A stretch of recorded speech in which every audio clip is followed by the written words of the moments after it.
വഖഫ് ബോർഡുകളുടെ സ്വത്തുക്കളുമായി ബന്ധപ്പെട്ട് അല്ലെങ്കിൽ വഖഫ് ബോർഡിൻ്റെ മാനേജ്മെൻറ്റുമായി ബന്ധപ്പെട്ടുള്ള ചില വ്യത്യാസങ്ങളോടുകൂടിയുള്ള ഒരു നിയമം പാർലമെൻറ്റിൽ കിരൺ റിജിജു അവതരിപ്പിച്ചിരുന്നു. അപ്പോൾ ഇത് അവതരിപ്പിച്ചപ്പോൾ തന്നെ ഇത് മുസ്ലിം സമുദായത്തിനെതിരെയുള്ള ഒരു പ്രതികാര നടപടിയായിട്ടൊക്കെയാണ് മിക്ക ആളുകളും തന്നെ വ്യാഖ്യാനിച്ചിട്ടുള്ളത്. അതിൻ്റെ കാരണം പൗരത്വ നിയമവുമായി ബന്ധപ്പെട്ടും പിന്നെ യൂണിഫോം സിവിൽ കോഡുമായിട്ടൊക്കെ ബന്ധപ്പെട്ടുമൊക്കെ തന്നെ മുസ്ലിങ്ങളെ ഇവിടെ ആരെങ്കിലും ദ്രോഹിക്കുകയാണ് എന്ന് പറയുന്ന ഒരു പ്രതീതി ഉണ്ടാക്കാൻ വേണ്ടി മുസ്ലിങ്ങളുടെ വോട്ട് കിട്ടുന്ന ഏതാനും രാഷ്ട്രീയ പാർട്ടികളൊക്കെ ശ്രമിച്ചുകൊണ്ടിരിക്കുകയാണ്. അതേസമയം തന്നെ കിരൺ റിജിജു പാർലമെൻറ്റിൽ പറഞ്ഞിട്ടുള്ള ഒരു കാര്യം എന്ന് പറയുന്നത് ഇത് മാഫിയവൽക്കരിക്കപ്പെട്ടു ഈ വഖഫ് ബോർഡ് എന്ന് പറയുന്ന സംവിധാനം എന്നുള്ളതാണ്. അതുകൊണ്ട് ഇതിനൊരു പൊളിച്ചെഴുത്ത് ആവശ്യമാണ് എന്നുള്ളതാണ്.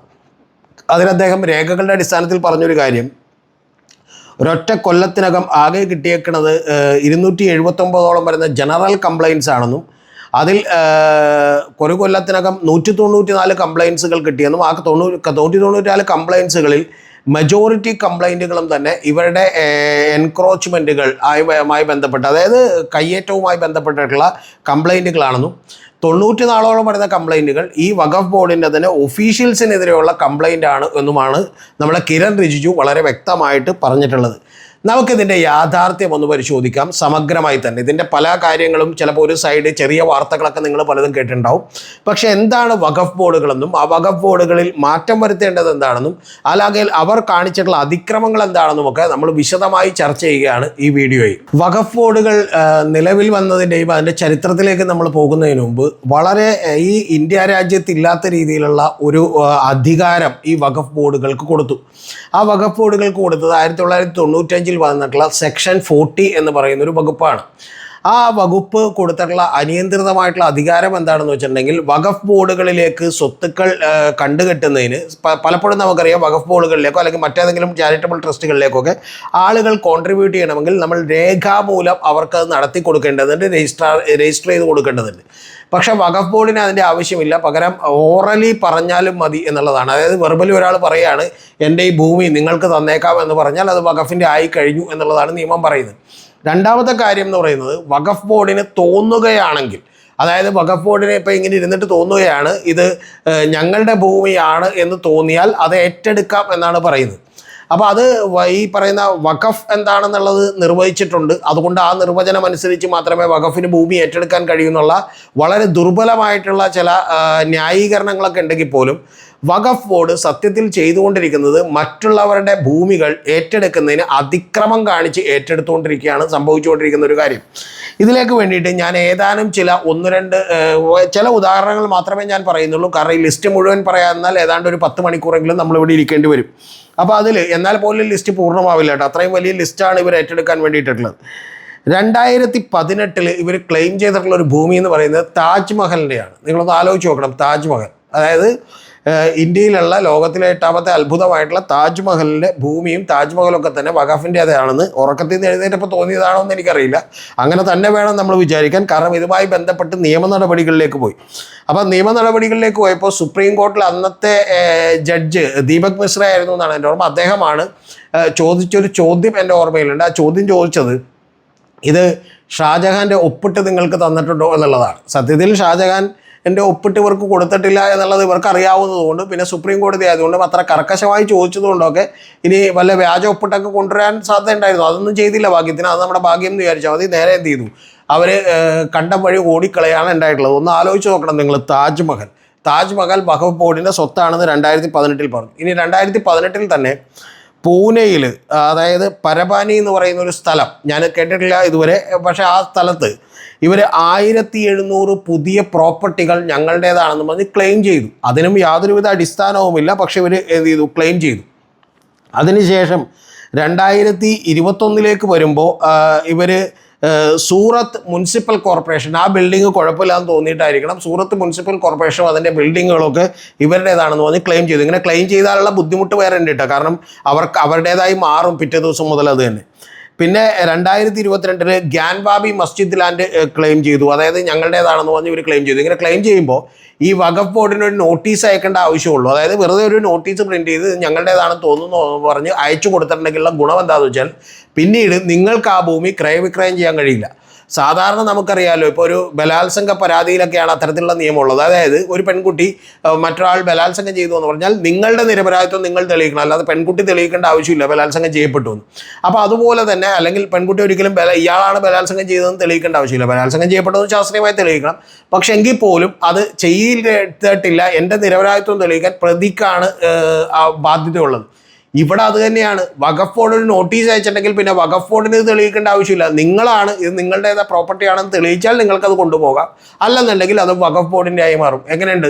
അത്തരത്തിലുള്ള വളരെ വിചിത്രമായിട്ടുള്ളൊരു നിയമമാണ് ഇവർക്ക് നടപ്പിലാക്കിയിരുന്നത്. അപ്പോൾ അതുകൊണ്ട് ഗ്യാൻവാബി മസ്ജിദ് ലാൻഡ് ഇവരുടേതാണെന്ന് പറഞ്ഞ് ഇവർ ക്ലെയിം ചെയ്തു 2022. പിന്നെ 2022 തന്നെ തിരുച്ചിറപ്പള്ളിയിലുള്ള, അത് വളരെ രസകരമായിട്ടുള്ളൊരു കഥയാണ്. തിരുച്ചിറപ്പള്ളി ജില്ലയിലുള്ള തമിഴ്നാട്ടിലെ തിരുച്ചെന്തൂർ എന്ന് പറയുന്ന ഒരു വില്ലേജ്.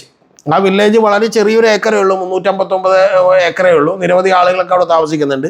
പക്ഷേ രാവിലെ എഴുന്നേറ്റപ്പോൾ വഖഫ് ബോർഡിന് തോന്നിയത് വഖഫ് ബോർഡിൻ്റെതാണെന്ന് വേറെ തന്നെ ഇവർ ക്ലെയിം ചെയ്തു. അവിടെ 1500 കൊല്ലം മുമ്പുള്ള സുന്ദരേശ്വരം ടെമ്പിൾ എന്ന് പറയുന്ന ഒരു ടെമ്പിളുണ്ട്. ഈ 1500 കൊല്ലം മുമ്പ് ഇവിടെ മുസ്ലിംസ് വന്നിട്ടില്ല എന്നുള്ളതാണ് നമുക്ക് ചരിത്രത്തിൽ നിന്ന് മനസ്സിലാക്കാൻ കഴിയുന്നത്. അപ്പോൾ ആ സമയത്ത് പോലും ഇത് വഖഫിന് വേണ്ടി കൊടുക്കാമെന്ന് പറഞ്ഞ് ആരോ പറഞ്ഞിരുന്നു എന്നുള്ള നിലക്കാണ് തിരുച്ചെന്തൂർ വില്ലേജ് അങ്ങനെ തന്നെ ക്ലെയിം ചെയ്തത്. അങ്ങനെ ക്ലെയിം ചെയ്താൽ തമിഴ്നാട്ടിലൊരു വലിയ പ്രശ്നം കൂടിയുണ്ട്. തമിഴ്നാട്ടിലുള്ള നിയമം അനുസരിച്ച് അവിടെ ഒരു നിയമമുണ്ട്, eviction from public properties act എന്ന് പറയുന്ന ഒരു പബ്ലിക് പ്രിമിസസ് ആക്ട് എന്ന് പറയുന്ന ഒരു ആക്ട് ഉണ്ട്. എന്ന് പറഞ്ഞാൽ ഗവൺമെൻറ്റിന് അവിടെ പബ്ലിക്കായിട്ടുള്ള പ്രോപ്പർട്ടികളിലുള്ള ആളുകളെ ആണെങ്കിൽ പെട്ടെന്ന് തന്നെ എവിക്റ്റ് ചെയ്യാം. ആ എവിക്റ്റ് ചെയ്യാവുന്ന നിയമത്തിൻ്റെ അടിയിലേക്ക് ഈ പറയുന്ന വഖഫ് ബോർഡ് ക്ലെയിം ചെയ്യുന്ന വഖഫ് ബോർഡിൻ്റെ പ്രോപ്പർട്ടികളെ കൂടി കൊണ്ടുവന്നു. അപ്പോൾ എന്താ സംഭവിക്കുക? വഖഫ് ബോർഡ് ഇതുപോലെ ക്ലെയിം ചെയ്താൽ അന്ന് മുതൽ തന്നെ അത് വഖഫ് ബോർഡിൻ്റെ പ്രോപ്പർട്ടിയായി. പിന്നെ നിങ്ങൾക്കാർക്കും അത് മാറ്റി വിൽക്കാനോ അല്ലെങ്കിൽ വേറെ ആർക്കെങ്കിലും കൈമാറ്റം ചെയ്യാനോ കഴിയില്ല. അങ്ങനെ ചെയ്യാൻ കഴിയാതിരുന്നിട്ടുണ്ടെങ്കിൽ സ്വാഭാവികമായിട്ടും വഖഫ് ബോർഡിൻ്റെ പ്രോപ്പർട്ടിയാണ്. അപ്പോൾ വഖഫ് ബോർഡിൻ്റെ പ്രോപ്പർട്ടിയായി മാറുമ്പോൾ വേണമെങ്കിൽ ഒരു സമ്മറി എവിക്ഷനാണ്, അതായത് നിങ്ങൾക്ക് ഉടനെ തന്നെ എന്ത് ചെയ്യാം, എവിക്റ്റ് ചെയ്യാം അവിടെയുള്ള ആളുകളെ. ഒന്ന് ആലോചിച്ച് നോക്കണം.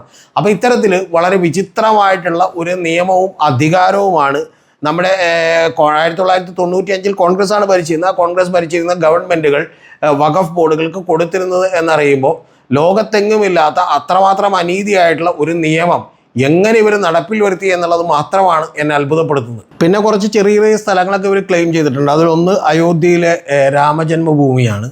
പിന്നെ മധുരയിലെ ക്ഷേത്രമാണ്. പിന്നെ മറ്റ് ചില സ്ഥലങ്ങൾ, അതായത് ഗുജറാത്തിലെ 2 ദ്വീപുകളാണ്.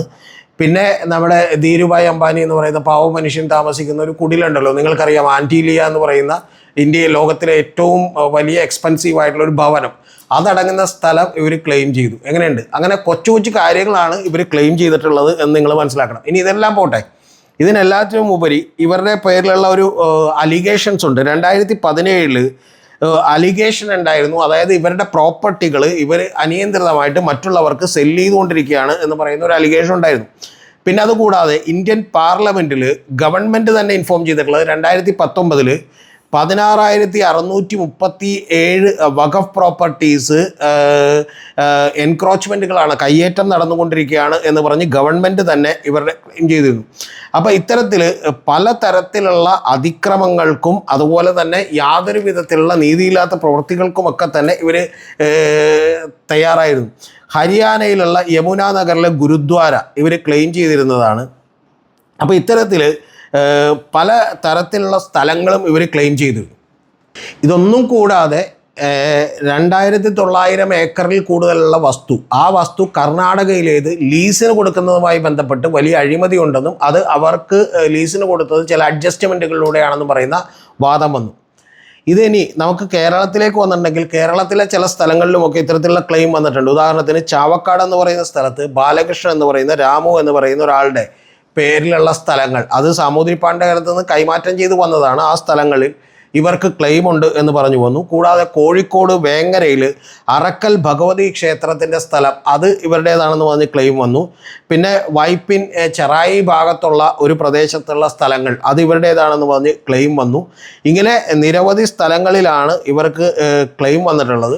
ഇനി ഇതിൽ തന്നെ ഏറ്റവും പ്രധാനപ്പെട്ട കാര്യം എന്ന് പറഞ്ഞാൽ ഇവരുടെ 29% അതായത് പ്രോപ്പർട്ടികളുള്ളത് UP-യിലാണ്. 17% പ്രോപ്പർട്ടികൾ എന്ന് പറയുന്നത് ഇവരുടെ സെമിത്തേരിയുമായിട്ടൊക്കെ ബന്ധപ്പെട്ടിട്ടുള്ള പ്രോപ്പർട്ടികളാണ് എന്നുള്ളത് നിങ്ങൾ അറിയണം. ഇനി ഇതിനെല്ലാറ്റിനും ഉപരിയായിട്ട് ഇവർക്ക് എത്രത്തോളം പ്രോപ്പർട്ടികളുണ്ട് എന്ന് നമുക്കൊന്ന് നോക്കാം. ആ പ്രോപ്പർട്ടികളാണ് ഏറ്റവും വലിയ രസം. ഇന്ത്യയിൽ ഏറ്റവും കൂടുതൽ പ്രോപ്പർട്ടികൾ ഉള്ളത്, ലാൻഡ് ഉള്ളത് എന്ന് പറയുന്നത് റെയിൽവേക്കാണ്. അത് കഴിഞ്ഞിട്ടുണ്ടെങ്കിൽ സൈന്യത്തിനാണ്. ഇത് രണ്ടും ഗവൺമെൻറ്റാണെന്ന് നമുക്കറിയാം. ഇതും ഗവൺമെൻറ് തന്നെയാണ്, മൈനോറിറ്റി വകുപ്പിൻ്റെ കീഴിലുള്ളതാണ് വഖഫ് ബോർഡ് എന്ന് പറയുന്നത്. പക്ഷെ അവിടേക്ക് പലപ്പോഴും നിയമനം നടത്തുന്നതൊക്കെ പല മുസ്ലിം സംഘടനകളുടെയും ഒക്കെ സ്വാധീനത്തിന് വഴങ്ങിയാണ് എന്നുള്ളതും കൂടി നമ്മൾ അറിയണം. അവർക്കുള്ള പ്രോപ്പർട്ടികൾ എന്ന് പറയുന്നത് മൂന്നാമത്തെ ഏറ്റവും വലിയ ലാൻഡ് ലോഡാണ്, ഏറ്റവും വലിയ ഭൂപ്രഭുവാണ് ഇവരെന്ന് പറയുന്നത്. 8.7 ലക്ഷം, അതായത് 8,70,70,000 പ്രോപ്പർട്ടികളാണ് ഇവർക്കുള്ളത്. അതിൽ മൊത്തമുള്ള സ്ഥലമെന്ന് പറയുന്നത് 9,40,000 ഏക്കർ സ്ഥലമാണ്. അവയുടെ ഒരു മതിപ്പ് വില എന്ന് പറയുന്നത് ഗവൺമെൻറ് കണക്കൂട്ടിയിട്ടുള്ളത്. ഗവൺമെൻറ് കണക്കൂട്ടുമ്പോൾ ഇപ്പോൾ നിങ്ങളെല്ലാവരും ഓർക്കണം, നിങ്ങളുടെ വീടിൻ്റെ അടുത്തുള്ള സ്ഥലം മിക്കവാറും 1 ലക്ഷം രൂപ വില ഉണ്ടെങ്കിൽ ഗവൺമെൻറ് കണക്കൂട്ടുന്നത് 25,000 രൂപ ആയിരിക്കും. അങ്ങനെ ഗവൺമെൻറ് കണക്കൂട്ടിയിട്ടുള്ള വില എന്ന് പറയുന്നത് 1.2 ലക്ഷം കോടി രൂപയാണ്. എന്ന് പറഞ്ഞാൽ 1,20,000 കോടി രൂപയുടെ സ്ഥലമാണ് ഈ പറയുന്ന പ്രോപ്പർട്ടികളായിട്ടുള്ളത് എന്ന് നിങ്ങൾ മനസ്സിലാക്കണം. അപ്പോൾ അത്തരം പ്രോപ്പർട്ടികളുള്ള ഒരു ബോർഡാണ് വഖഫ് ബോർഡ് എന്ന് പറയുന്നത്. അതിനെയാണ് മാഫിയാവൽക്കരണം നടന്നിരിക്കുന്നു എന്നുള്ളത് ഇന്ത്യൻ ഗവൺമെൻറ് പാർലമെൻറ്റിൽ പറയുന്ന ഒരു കാര്യം. അപ്പോൾ ഇതിലേക്കാണ് ചില പരിഷ്കരണങ്ങൾ വന്നിട്ടുള്ളത്. ആ പരിഷ്കരണങ്ങൾ എന്താണ് എന്നുള്ളത് നമുക്കൊന്ന് പരിശോധിക്കാം. ഇപ്പോൾ കൊണ്ടുവന്നേക്കുന്ന ഒരു മാറ്റം എന്ന് പറയുന്നത്, 2 പേരെ നോമിനേറ്റ് ചെയ്യുന്ന ആളുകൾ നേരത്തെ മുസ്ലിം ആകണമെന്നുണ്ടായിരുന്നുവെങ്കിൽ, അതായത് സ്റ്റേറ്റ് ലെജിസ്ലേറ്ററിൽ നിന്ന്, അതായത് MLA-മാരായിട്ടുള്ള ആളുകളെയും MP-മാരായിട്ടുള്ള ആളുകളെയൊക്കെ ഗവൺമെൻറ് നോമിനേറ്റ് ചെയ്തിരുന്നു. ആ നോമിനേറ്റ് ചെയ്തിട്ടുള്ള ആളുകൾ മുസ്ലിം ആകണമെന്നൊരു നിർബന്ധം അതിനകത്ത് പറഞ്ഞിട്ടില്ല എന്നാണ്. എന്ന് പറഞ്ഞിട്ടുണ്ടെങ്കിൽ അമുസ്ലിം ആയിട്ടുള്ള ആളുകളെ കൂടി അതിനകത്തേക്ക് ഉൾപ്പെടുത്താമെന്നുള്ളതാണ്. രണ്ടാമത്തെ ഏറ്റവും പ്രധാനപ്പെട്ട കാര്യം, CEO ആയിട്ടുള്ള ആളുകൾ അത് മുസ്ലിം ആകണമെന്നില്ല എന്നുള്ളതാണ് ഒരു നിർദ്ദേശം എന്ന് പറയുന്നത്. പിന്നെ 4-മത്തെ കാര്യം എന്ന് പറയുന്നത്, അതിൽ നിയമത്തിൽ പറഞ്ഞിരിക്കുന്ന ഒരു സജഷനിൽ പറഞ്ഞിരിക്കുന്ന ഒരു കാര്യം, ഷിയ, സുന്നി അതുപോലെ തന്നെ മറ്റ് മുസ്ലിം കമ്മ്യൂണിറ്റികളിൽ നിന്നുള്ള ആളുകൾക്ക് കൂടി, ബോറ, അഖഖാനി അതുപോലെ കമ്മ്യൂണിറ്റികളിൽ നിന്നുകൂടിയുള്ള ആളുകൾക്ക് ഇതിനകത്തൊരു പ്രാമുഖ്യം വേണം എന്നുള്ളതാണ് പറഞ്ഞേക്കുന്നത്. അതായത് അത്തരം ആളുകളുടെ കൂടി റെപ്രസെൻറ്റേഷൻ വേണം. കൂടാതെ മുസ്ലിംസിൽ നിന്നുള്ള 2 വനിതകളെ കൂടി ഇതിനകത്ത് ഉൾപ്പെടുത്തണം എന്നുള്ളത് പറഞ്ഞിട്ടുണ്ട്. അതായത് മുസ്ലിങ്ങളുടെ ഭാഗത്തു നിന്നുള്ള വനിതാ പ്രാതിനിധ്യം ഇതിൽ ഉൾപ്പെടുത്തണം എന്ന് പറഞ്ഞിട്ടുണ്ട്. ഇതിലൊന്നും എനിക്കൊരു എതിർപ്പില്ല.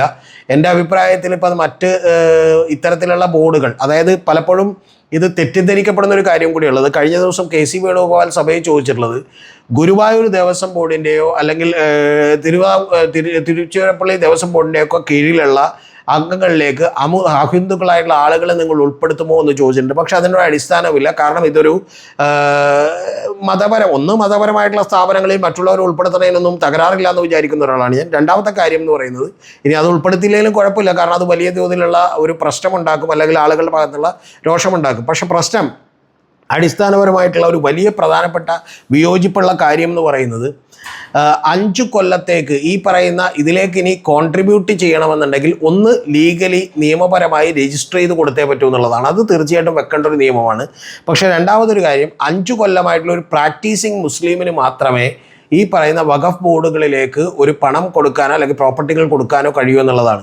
അതിൻ്റെ പിന്നിൽ എന്താണ് കാര്യമെന്ന് എനിക്കറിയില്ല. ചിലപ്പോൾ ഏതെങ്കിലും രഹസ്യാന്വേഷണ ഏജൻസി കിട്ടിയിട്ടുള്ള എന്തെങ്കിലും വിവരമോ, ഈ സ്വത്ത് അങ്ങനെ അക്യൂമുലേറ്റ് ചെയ്യേണ്ട എന്നൊക്കെ വിചാരിച്ചിട്ടോ ആയിരിക്കും. കാരണം മറ്റ് ട്രസ്റ്റുകളിലേക്കോ ഇതുപോലുള്ള പരിപാടികളിലേക്കോ ഒന്നും ഇപ്പോൾ ഒരു അഹിന്ദുവിനാണെങ്കിൽ പോലും വേണമെങ്കിൽ ഹിന്ദു ട്രസ്റ്റിലേക്കൊക്കെ തന്നെ നമുക്ക് വേണമെങ്കിൽ കൊടുക്കാവുന്നേ ഉള്ളൂ. പക്ഷേ ഇത്തരത്തിലുള്ളൊരു ഇന്ത്യയിൽ തന്നെയുള്ള ഒരു സ്റ്റാറ്റ്യൂട്ടറി ബോഡി ആയിട്ടുള്ള ഒരു ബോഡി നമുക്ക് ഹിന്ദുക്കൾക്കോ അല്ലെങ്കിൽ ക്രിസ്ത്യൻസിനോ ഒന്നും ഇല്ല എന്നുള്ളത് കൂടി ഓർക്കുന്നത് നല്ലതായിരിക്കും. പിന്നെ ഏറ്റവും പ്രധാനപ്പെട്ട ഒരു വിയോജിപ്പുള്ള സ്ഥലം എന്ന് പറയുന്നത്, ഇത് നേരത്തെ കൊടുത്തിട്ടുള്ള ആളുകളുടെ അവകാശികൾക്ക് ഇത് വേണമെങ്കിൽ തിരികെ ആവശ്യപ്പെടാമെന്നുള്ളതാണ്. ഈ 2 ക്ലോസുകളും എനിക്ക് തോന്നുന്നത് വഖഫിൻ്റെ പേരിൽ ഇത്രത്തോളം സ്വത്തുക്കൾ അക്യൂമുലേറ്റ് ചെയ്യേണ്ട എന്ന് ഗവൺമെൻറ് തീരുമാനിച്ചിരിക്കുന്നു എന്നുള്ളത് തന്നെയാണ്. അതിൻ്റെ പിന്നിൽ ഗവൺമെൻറ് ന്യായം എന്താണെന്ന് നമുക്ക് മനസ്സിലാകുന്നില്ല. പക്ഷേ ഇത്തരത്തിലുള്ള നിർദ്ദേശങ്ങൾ അടങ്ങിയിട്ടുള്ള ഒരു കാര്യം അതിപ്പോൾ ജോയിൻറ്റ് പാർലമെൻ്ററി കമ്മിറ്റിക്ക് വിടാനാണ് ഗവൺമെൻറ് തീരുമാനിച്ചിട്ടുള്ളത് എന്നാണ് നമുക്കറിയുന്നത്. അപ്പോൾ അതുകൊണ്ട് എന്താണെങ്കിലും ജോയിൻറ്റ് പാർലമെൻ്ററി കമ്മിറ്റികൾ ഇത് തീരുമാനിക്കട്ടെ എന്നാണ് നമുക്ക് പറയാനുള്ളത്. അതിൽ ചില വ്യത്യാസങ്ങളും മാറ്റങ്ങൾക്കുമൊക്കെ ഗവൺമെൻറ് മിക്കവാറും വിധേയമായിരിക്കും, അല്ലെങ്കിൽ അതിനവർ സമ്മതിക്കുമായിരിക്കും എന്ന് തന്നെയാണ് ഞാൻ വിചാരിക്കുന്നത്. പിന്നെ ഇതിൽ ഈ വഖഫ് ബോർഡുകളുടെ ചരിത്രം എന്ന് പറയുന്നത്, ഏറ്റവും ആദ്യം അത് ഖുറാനിലും ഹദീസിലും ഒക്കെ പറഞ്ഞേക്കുന്നതനുസരിച്ചിട്ടാണ് ചാരിറ്റബിലിറ്റിക്കും അതുപോലെ മതപരമായിട്ടുള്ള കാര്യങ്ങൾക്കും വേണ്ടി രൂപീകരിക്കപ്പെട്ട ട്രസ്റ്റുകൾ അല്ലെങ്കിൽ ബോർഡുകളാണ് വഖഫ് ബോർഡുകൾ എന്നറിയപ്പെടുന്നത്. ഏറ്റവും ആദ്യം അത് തുടങ്ങുന്നത് ഒരു ഗ്രേവ് യാർഡിനടുത്തുള്ള, അതായത് ശ്മശാനത്തിനടുത്തുള്ള 600ഓളം വരുന്ന ഈന്തപ്പനകളുമായി ബന്ധപ്പെട്ടാണ്, അല്ലെങ്കിൽ അവയുടെ പരിപാലനവുമായിട്ടൊക്കെ അത് നട്ടുപിടിപ്പിച്ചുകൊണ്ടാണ് തുടങ്ങുന്നത്. ഇപ്പം അതിലെ ചരിത്രത്തിലേക്ക് ഞാൻ പോകുന്നില്ല. ഇന്ത്യയിൽ അത് വരുന്നത് 1913 ബ്രിട്ടീഷ് റൂളിൻ്റെ കാലത്ത്. 1923 അത്തരത്തിലൊരു നിയമം വരുന്നത്. ദ മുസ്ലിം വഖഫ് ആക്ട് എന്ന് പറയുന്ന 1922 വെച്ചിട്ടുള്ളൊരു നിയമം 23 അത് ഇന്ത്യയിൽ പാസ്സാക്കുന്നത്. പിന്നീട് 1995 പിന്നീട് 2013 ഒക്കെ അത് ഭേദഗതികൾക്ക് പാത്രമായിട്ടുണ്ട്. 1995 ഇത്ര വലിയ വ്യാപകമായിട്ടുള്ള ഒരു അധികാരം കൊടുത്തിട്ടുള്ളത്. ഇനി നമുക്ക് മറ്റ് സ്ഥലങ്ങളിൽ ഇതെങ്ങനെയാണ്, മറ്റ് രാജ്യങ്ങളിൽ ഇതെങ്ങനെയാണ്, ഇസ്ലാമിക രാജ്യങ്ങളിൽ തന്നെ ഇത്ര വലിയ അധികാരമൊന്നും വഖഫ് ബോർഡുകൾക്കില്ല എന്ന് നിങ്ങൾ അറിയണം. അതുകൂടാതെ ആ വഖഫ് ബോർഡുകൾ എങ്ങനെയാണ് പ്രവർത്തിച്ചുകൊണ്ടിരിക്കുന്നതെന്നുകൂടെ നമുക്ക് നോക്കാം. അതിനു മുമ്പ് ഇന്ത്യയിൽ ആകെയുള്ള വഖഫ് ബോർഡുകളുടെ നമ്പർ എന്ന് പറയുന്നത് 30 വഖഫ് ബോർഡുകളാണ്. ആ 30 വഖഫ് ബോർഡുകളിലായിട്ടാണ് ഇത്രയും വലിയ കോടിക്കണക്കിന് അസറ്റ് മാനേജ് ചെയ്യപ്പെടുന്നത് എന്നുകൂടി നിങ്ങൾ അറിയണം. ഇതിൽ ഇപ്പോഴുള്ള വഖഫ് ബോർഡിലേക്ക് 2 നോൺ മുസ്ലിം ആയിട്ടുള്ള ആളുകളെയും അതുപോലെ 2 മുസ്ലിം ആയിട്ടുള്ള വനിതകളെയും കൂടി ഉൾപ്പെടുത്തണം എന്ന് പറയുന്നുണ്ട്. ഇതിനൊന്നും ഇവർ എതിർക്കേണ്ട ആവശ്യമില്ല. പക്ഷേ ഇവർ മൊത്തത്തിൽ എതിർക്കുകയാണ് ചെയ്യുന്നത്. സെക്ഷൻ 40 എന്ന് പറയുന്ന കിരാതമായിട്ടുള്ള ഒരു നിയമം അതെന്തായാലും എടുത്തു മാറ്റിയേ പറ്റൂ എന്നുള്ള കാര്യത്തിൽ ആർക്കും തന്നെ ഒരു എതിരഭിപ്രായം ഉണ്ടാകാൻ വഴിയില്ല. പക്ഷേ മതപരമായി ഇതിനെ ചില വോട്ട് ബാങ്കുകളെ ലക്ഷ്യമിട്ട് മുസ്ലിങ്ങളെ പ്രീണിപ്പിക്കുകയും അവരെ ചുമ്മാ പ്രകോപിപ്പിക്കാനൊക്കെ വേണ്ടിയിട്ടാണ് ഈ പറയുന്ന പ്രചാരണ വേലയൊക്കെ നടത്തിക്കൊണ്ടിരിക്കുന്നത്. ഇതിൽ മറ്റൊരു കാര്യം കൂടിയുള്ളത്, ഈ വഖഫ് ബോർഡിൻ്റെ സ്വത്തുക്കൾ വളരെ കൃത്യമായി ഉപയോഗിക്കപ്പെട്ടിരുന്നുവെങ്കിൽ അത് ഏതാണ്ട് 16,000 കോടി രൂപ വർഷം വരുമാനം നേടിത്തരുന്ന ഒരു കാര്യമായി മാറിയേനെ. ആ 16,000 കോടി രൂപയും കൂടി മുസ്ലിമിൻ്റെ റിലീജിയസ് ആയിട്ടുള്ള ചാരിറ്റബിൾ ആയിട്ടുള്ള കാര്യങ്ങൾക്ക് വേണ്ടിയിട്ട് വിനിയോഗിക്കാൻ കഴിയുമായിരുന്നു എന്നുള്ളൊരു വാസ്തവം കൂടി സാധാരണക്കാരായിട്ടുള്ള മുസ്ലിങ്ങൾ മനസ്സിലാക്കണം. ഇപ്പം കിട്ടുന്നത് ഏതാണ്ട് 150 കോടി രൂപയിൽ താഴെ മാത്രമാണ് എന്ന് പറഞ്ഞാൽ ഇതിൻ്റെ മുകളിലിരിക്കുന്നവർ ഇത് മുഴുവൻ അടിച്ചു മാറ്റുകയാണ് എന്നുള്ളത് കൂടി നമ്മൾ മനസ്സിലാക്കിയാൽ കൊള്ളാം. ഇനി അടുത്തത് മറ്റ് രാജ്യങ്ങളിൽ ഇതെങ്ങനെയാണ് നടക്കുന്നതെന്ന് നോക്കാം. തുർക്കിയിൽ 1924 ഇത്തരത്തിലുള്ള വഖഫ് ബോർഡ് തന്നെ അബോളിഷൻ ചെയ്യപ്പെട്ടു 1924. അതുപോലെ കുവൈറ്റിൽ വഖഫ് പ്രോപ്പർട്ടീസ് എല്ലാം തന്നെ ഗവൺമെൻറ്റിൻ്റെ കീഴിലാണ്. ലെബനോണിൽ ഇത് ഗവൺമെൻറ്റിൻ്റെ മിനിസ്ട്രി തന്നെയാണ് ഓപ്പറേറ്റ് ചെയ്യുന്നത്. സിറിയയിൽ ഇത് ഗവൺമെൻറ് തന്നെയാണ്. ഇത്ര കടുത്ത ഇസ്ലാമിക് രാജ്യങ്ങളായിട്ടുള്ള സിറിയയിലൊക്കെ പോലും ഇത് ഗവൺമെൻറ് തന്നെയാണ് അത് നോക്കുന്നത്. ഇറാഖിൽ വഖഫിന് വേണ്ടിയിട്ട് ഒരു കമ്പൈൻഡ് ആയിട്ടുള്ള ഒരു അഡ്മിനിസ്ട്രേഷൻ ഉണ്ട് വഖഫിന് വേണ്ടിയിട്ട്. സൗദി അറേബ്യയിൽ Waqf managed by the general authority of established, അവർ എസ്റ്റാബ്ലിഷ് ചെയ്തിട്ടുള്ള ഒരു ജനറൽ അതോറിറ്റിയാണ് ഈ വഖഫ് ബോർഡുകൾ കൈകാര്യം ചെയ്തത്. തുനീഷ്യയിൽ അതുപോലെ തന്നെ വഖഫ് അബോളിഷ്ഡ് ഇൻ 1956, 1956 തന്നെ ഇത് തുനീഷ്യയിൽ എടുത്ത് കളഞ്ഞു. അതുപോലെ തുർക്കിയിലുമൊക്കെ എടുത്ത് കളഞ്ഞു. അപ്പോൾ ഇത്തരത്തിൽ ഉള്ള കാര്യങ്ങളാണ് ലോകത്തെമ്പാടും നടന്നുകൊണ്ടിരിക്കുന്നത്. അപ്പോൾ ഇന്ത്യയിൽ ഈ സെക്ഷൻ 40 എന്ന് പറയുന്ന ഒരു കാര്യം അമെൻഡ് ചെയ്യുമ്പോൾ പോലും അത് സത്യത്തിൽ ഇതിൻ്റെ ഒരു സർവേ കൺട്രോളർ എന്ന് പറയുന്ന ഒരാളെ ഏൽപ്പിച്ചിരുന്നു. ആ അധികാരം സത്യത്തിൽ ഈ ഭൂമി ഇവരുടേതാണെന്ന് ഇവർ കണ്ടെത്തി കഴിഞ്ഞിട്ടുണ്ടെങ്കിൽ അതിൻ്റെ സർവേ അധികാരം എന്ന് പറയുന്നത് ഈ പറയുന്ന ഒരു സർവേ കൺട്രോളർക്ക് കൊടുക്കാനുള്ള അധികാരമാണ് ഉണ്ടായിരുന്നത്. അത് മാറ്റിക്കൊണ്ട് ഇപ്പോൾ കളക്ടർക്കാണ് കൊടുത്തേക്കുന്നതെന്ന് മാത്രമേ ഉള്ളൂ. പക്ഷേ എനിക്ക് പറയാനുള്ളത് അതുപോലും പോരാ, ആ നിയമം അങ്ങനെ തന്നെ ഇല്ലാതാക്കണം എന്നുള്ളതാണ്. അത് സാധാരണ ഒരു സിവിൽ കോടതികൾ അപ്രോച്ച് ചെയ്ത് ഇവർക്ക് മേടിച്ചെടുക്കാൻ കഴിയുന്ന രീതിയിൽ തന്നെ നിയമം കൊണ്ടുവരേണ്ടതാണ്. ഇനി ഞാൻ നേരത്തെ നിങ്ങളോട് പറഞ്ഞു, തിരുച്ചെന്തൂർ എന്ന് പറയുന്ന ഒരു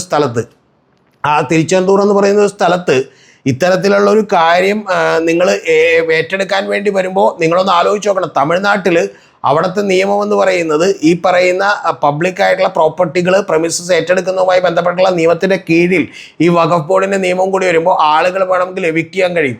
അപ്പോൾ അത്തരത്തിലുള്ള അതിക്രൂരമായിട്ടുള്ള നിയമങ്ങൾ, അതായത് ഒരാൾക്ക് മാത്രം കൊടുക്കുന്നതിന് ഈ ഗവൺമെൻറ്റിനോ അല്ലെങ്കിൽ ഭാരതീയർക്കോ തന്നെ ആർക്കും തന്നെ ഇത് അംഗീകരിക്കാൻ പറ്റില്ല.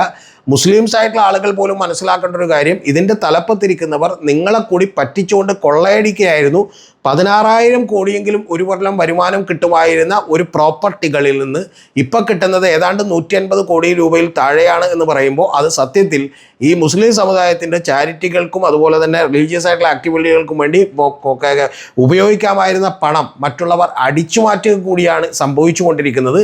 ചില കാര്യങ്ങളിൽ മാത്രമേ ഈ നിയമത്തിൽ മാറ്റങ്ങൾ വരുത്താനുള്ളൂ. പക്ഷേ കിരൺ റിജിജു പറഞ്ഞതുപോലെ വഖഫ് ബോർഡിൻ്റെ മാഫിയ വൽക്കരണത്തിന് അറുതി വന്നേ പറ്റൂ.